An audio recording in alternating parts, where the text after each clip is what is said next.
Guys, good evening. Dito tayo ngayon sa bahay.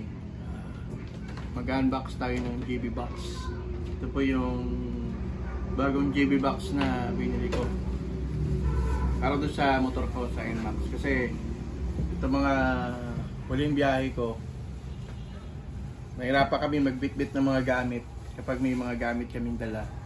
Kasi yung compartment ng motor hindi ganun kalaki. So nag-decide na kami na bumili ng JB Box. Actually ano lang to, hindi siya alloy, hard plastic ang tawag dito.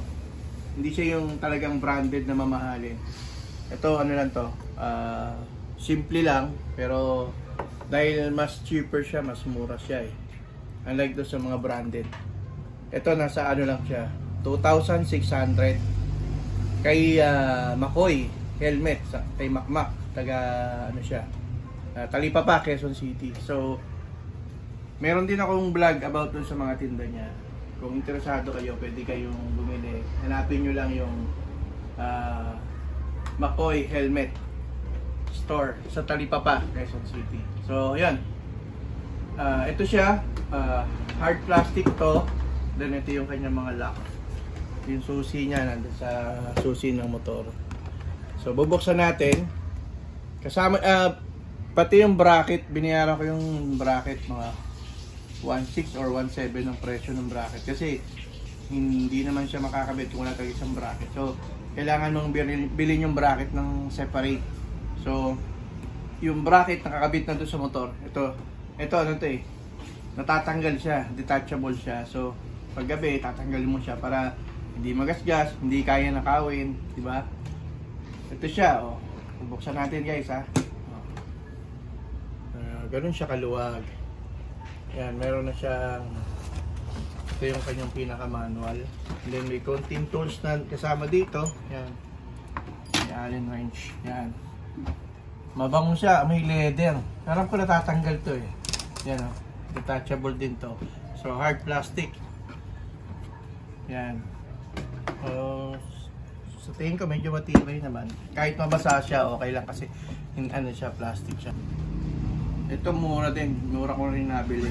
Kasi yung ibang helmet nagkakahalaga ng 5,000. Mas mahal pa nga iba.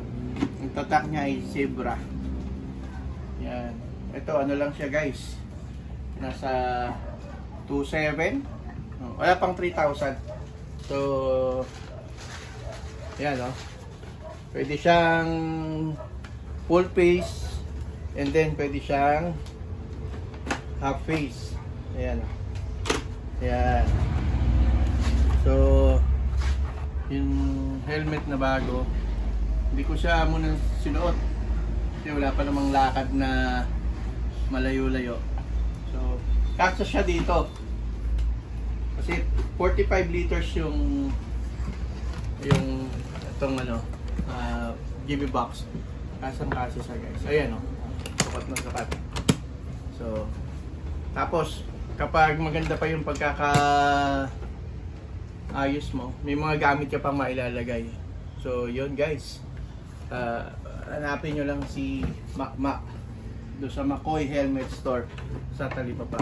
Shoutout kay McCoy. McCoy, salamat sa discount na binigay mo, ha. Thank you. Sa ulitin. Yan guys, sana magustuhan nyo, mapasyalan nyo sa McCoy sa Talipapa lang. Thank you. God bless everyone and God bless Philippines.